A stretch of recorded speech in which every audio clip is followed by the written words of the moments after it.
ऋषि कश्यप जो थे उनकी 16 पत्नियां थी। हर पत्नी से एक नई प्रजाति का, जितनी भी नाग प्रजाति आज हम देखते हैं धरती पे, तो माना जाता है कि उन्हीं से चालू हुई। वेलकम आज के हमारे इस एपिसोड में। आज हम बात करेंगे कि किस प्रकार भगवान विष्णु ने गरुड़ देव को अपना वाहन चुना। भगवान विष्णु जो इस ब्रह्मांड के पालनहार हैं, किसी को भी अपना वाहन चुन सकते थे। इनफैक्ट उन्हें किसी वाहन की आवश्यकता भी नहीं थी। वो तो जब चाहें जहाँ चाहें जा सकते हैं, बस चुटकी बजाते ही। लेकिन फिर भी उन्होंने गरुड़ देव को अपने वाहन के रूप में चुना और शेषनाग को अपने शैया के रूप में चुना।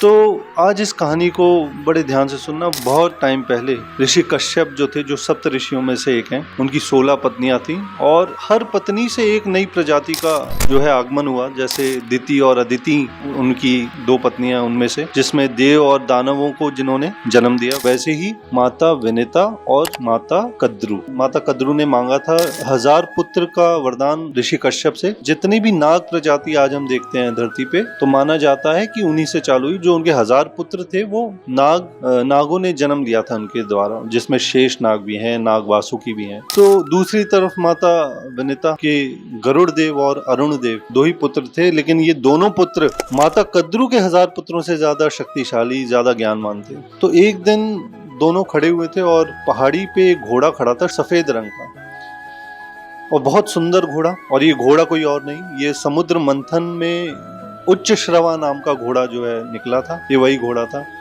और दोनों देख करके बड़ा कि हाँ बहुत सुंदर घोड़ा है, उसकी तारीफों के पुल बांधे जा रहे हैं कि बड़ा अच्छा लग रहा है। और ऐसे कुछ समय बाद उन्होंने कहा कि बड़ा सुंदर घोड़ा था। माता कद्रू ने कहा बड़ा सुंदर घोड़ा था। तो विनिता माँ ने कहा हाँ पूरा श्वेत रंग का था, कोई दाग भी नहीं था उस घोड़े पे। तो माता कद्रू ने कहा कि नहीं नहीं ऐसा नहीं है, वो था तो श्वेत रंग का, पर उसकी जो पूंछ थी वो काली थी। तो माता विनिता ने कहा नहीं ऐसा नहीं है, मैंने देखा है, मैंने ध्यान से देखा है, उसकी पूंछ को तो मैंने कई बार देखा है, वो श्वेत रंग की, सफेद रंग की ही थी।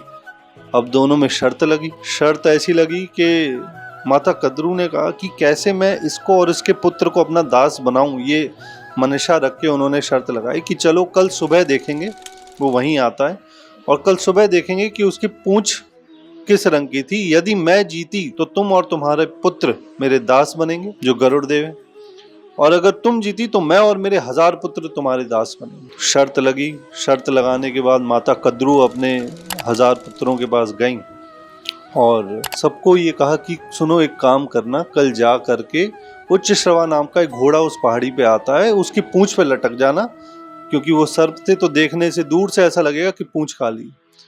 ये बात सुन के जो थोड़े ज्ञानी सर्प थे, जैसे शेषनाग या अन्य सर्प भी जो थोड़ा भगवत भाव में ज्यादा थे, उन्होंने मना कर दिया कि माँ वो भी हमारी माँ है, माता विनिता भी हमारी माँ ही है, तो हम ऐसा कार्य नहीं करेंगे। और वो चले गए। बाकियों ने उनका साथ दिया और अगले दिन जाकर के घोड़े की पूंछ पे लटक गए। और दूर से देखने में ऐसा लगा कि घोड़े की जो पूंछ है वो काले रंग की है। तो ये देखते ही जो है अगले दिन वो शर्त हार गई विनिता, और शर्त के जो परिणाम वो ये थे कि वो उनके दास दासी, वो और उनके पुत्र गरुड़ देव बन गए। अब वो गरुड़ देव जो है उन 1000 पुत्रों को अपने ऊपर जो है लोड करके पूरे ब्रह्मांड में घुमाएं, जगह जगह ले जाएं, उनकी सेवा करें, और सब कई वर्षों तक ऐसा चलता रहा। तो उन्होंने अपनी माँ से पूछा कि ऐसा क्या मैं करूं कि आप इस दासता से मुक्त हो जाओ, आप और मैं जो है कि मैं जानता हूँ मैं उनसे ज़्यादा बुद्धि रखता हूँ, उनसे ज़्यादा बल रखता हूँ, लेकिन उसके बावजूद भी हम उनकी सेवा करते हैं, ऐसा क्यों है। तो उन्होंने उन्हें पूरी घटना बताई कि ऐसे छल हुआ और उनके जो नाग पुत्र हैं वो जाके लटक गए थे और मैं ऐसे हार गई थी। तो गरुड़ देव जो है सीधे पहुंचे माता कद्रू के पास और उन्होंने उनसे कहा माँ आप मुझे बताओ कि एक मुझे कोई आप ऐसा रास्ता बताओ कि मैं इससे मुक्त हो जाऊं। तो उन्होंने कहा कि एक कार्य मैं तुम्हें देती हूँ वो करो। तो उन्होंने कहा एक ही करूंगा, इसके बाद मैं मुक्त हो जाऊंगा आपकी दास्ता से। तो उन्होंने कहा ठीक है, ये एक कार्य मैं तुम्हें बताती हूँ, स्वर्ग में जो रखा हुआ है अमृत वो मुझे ला करके दे दो, उसके बाद तुम और तुम्हारी माँ मेरी दास्ता से मुक्त हो जाओगे। उन्होंने कहा ठीक है। अब वो गए।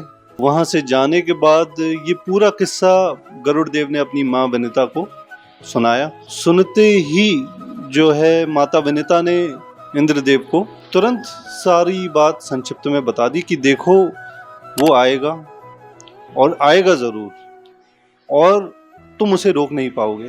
तुम एक काम करना कि जब वो आए तो उससे मित्रता कर लेना, क्योंकि इंद्रदेव भी ऋषि कश्यप की ही संतान है। देवता सारे जो है, दानव जो है सारे, वो तो आपस में एक दूर से देखा जाए तो एक बिग फैमिली है जिसमें एक दूसरे से बात हो रही है। तो उन्होंने इंद्रदेव से कहा तुम उससे मित्रता कर लेना, तुम उसे हरा नहीं पाओगे, लेकिन अगर मित्रता कर लोगे तो वो तुम्हें स्वयं बता देगा कि इसका तोड़ क्या है, क्योंकि ये अमृत लेने आ रहा है और ये जो नाग प्रजाति है जो माता कद्रू के संतान है उनके लिए आ रहा है, जो विषैले हैं और इतने विषैले हैं कि ये पूरी सृष्टि का विनाश करने के लिए काफी है, तो उन तक अमृत नहीं जाना चाहिए, इसलिए मैं तुम्हें ये बात बता रही हूँ। तो अगले दिन जो है गरुड़ देव निकले स्वर्गलोक के लिए। अब अमृत रखा कहाँ गया है स्वर्गलोक में, देखिए इतना सेफली उसको रखा गया है और उसकी रक्षा कौन कर रहे हैं? 2 नाग। तो नाग ही हैं जो उसकी रक्षा कर रहे हैं, और वो ऐसे नाग हैं, वो नॉर्मल नाग नहीं, वो ऐसे नाग हैं जिनको वरदान प्राप्त है कि अगर देख लें किसी को तो भस्म हो जाए। वो 2 नाग उस अमृत कलश की रक्षा कर रहे हैं। तो इंद्रदेव ने खैर सुनते ही जो है अपनी पूरी सेना को तैयार कर लिया था कि यार उसे मारना है, खत्म करना है, पहले तो उससे लड़ेंगे, फिर अगर हारने लगे तो मित्रता कर लेंगे। तो अब जब पहुंचे गरुड़देव तो गरुड़देव ने विध्वंस मचा दिया वहां पे बुरी तरीके से, भयंकर तरीके से। केवल एक गरुड़देव और पूरा स्वर्गलोक की सेना जो है एक दूसरे का सामना कर रहे हैं, और गरुड़देव बड़े प्यारे तरीके से जो है सबका विनाश करते आ रहे हैं, घायल करते आ रहे हैं सबको।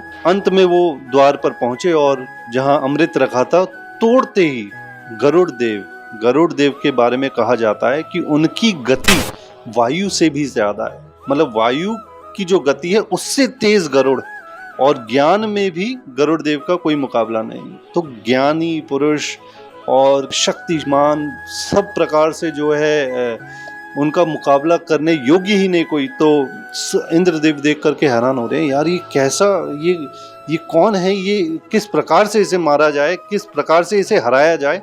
तो द्वार पे पहुंचे और जो 2 नाग उसकी रक्षा कर रहे थे वो देख पाते गरुड़ देव को, तो वायु से तेज है गरुड़ देव, उससे पहले उन्होंने उनके आंखों को नोच लिया अपने पंजों से और आंखों को खत्म कर दिया और कलश लेकर के उड़ पड़े। जब वो उड़ रहे थे, जा रहे थे, तो इंद्र ने कहा कि अब क्या करें, अब तो सब कुछ कर लिया, तो अब वज्र का प्रयोग करते हैं। तो वज्र निकाला, निकालते गरुड़ देव समझ गए अब ये वज्र का प्रहार मुझ पे करेंगे। तो उन्होंने कहा देखो इंद्र, ये तुम्हारे लिए नहीं, लेकिन क्योंकि ऋषि दधीची की हड्डियों से बना है ये वज्र, तो इसका मान रखने के लिए एक पंख उन्होंने अपना गिरा दिया कि इस वज्र का मान रह जाए। तो इंद्रदेव ने जब देखा कि ये तो असंभव है, अब नहीं हरा सकते हम इन्हें, उनको रोका और मित्रता करने के लिए जो है प्रस्ताव रखा और कहा कि देखो तुम ये जिनको देने जा रहे हो वो विनाश कर देंगे धरती का। तो उन्होंने कहा मैं जानता हूँ,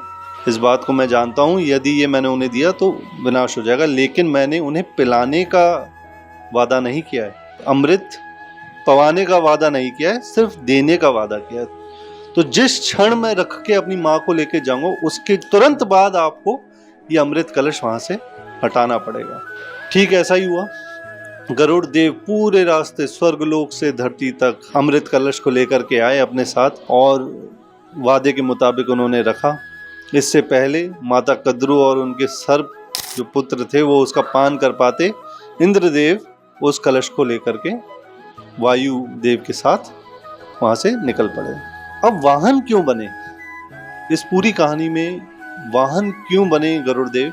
वो इसलिए भगवान विष्णु उनसे प्रसन्न हुए कि स्वर्गलोक से धरती तक अपने हाथ में अमृत का पूरा कलश जो धन्वंतरी लेकर के प्रकट हुए थे समुद्र मंथन से, वो कलश अपने हाथ में पूरे समय रखा, लेकिन एक बूंद तक नहीं पिया।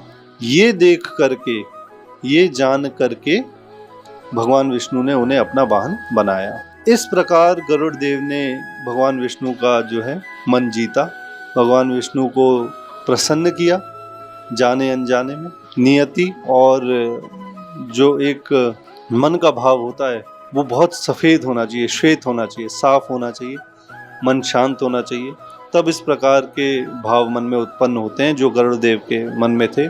और जिसको देख करके भगवान विष्णु ने उन्हें अपना द्वारपाल नहीं, अपना वाहन ही चुन लिया, हर वक्त उनके साथ। और शेषनाग ने जब माता कद्रू को मना किया कि नहीं, मैं आपका साथ नहीं दूंगा, ये जान करके उन्हें अपनी शैया चुना। तो इस प्रकार से गरुड़ देव और शेषनाग भगवान विष्णु के वाहन और उनकी शैया के रूप में विराजमान हुए। मिलते हैं इसी प्रकार की और रोचक कथाओं के साथ, मिलते हैं नेक्स्ट वीडियो में। हमारा चैनल आप सब्सक्राइब करें, शेयर करें। नमस्ते।